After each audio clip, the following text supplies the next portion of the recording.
What are the commonly used formulations in orthopedic practice? In my practice, I don't use lot of formulations. Now, for the simplicity of explanation, let's divide it into Agandhuja and Nija. Now, in case of an Agandhuja condition, the formulations which I usually use are Laksha Guggulu, Gandha Taila, then Chandraprabhavati, Dhanvantaram Kashaya. Based on the condition of the patient, the dosage, everything varies. That's a broader topic to explain, and now I think we won't have that much of time schedule or the time frame to explain all those things. So I'll just say the formulations and move on. Now, obviously, Benda will be there. That will be administered on the patient. Remember, depending on the condition of the patient.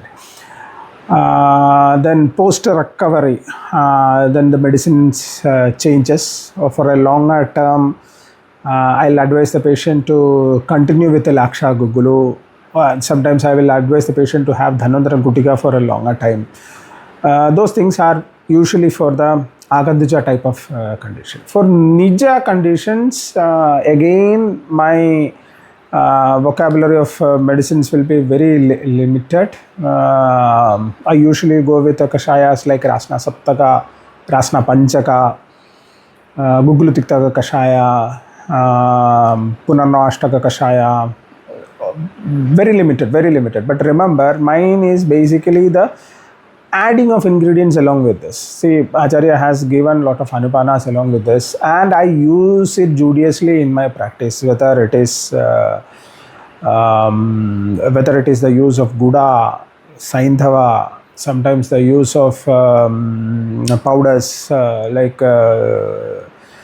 Shunti Churna, the things which, or sometimes even Maricha Churna, depending on the on the presentation of the patient, logically I decide this and I advise the patient.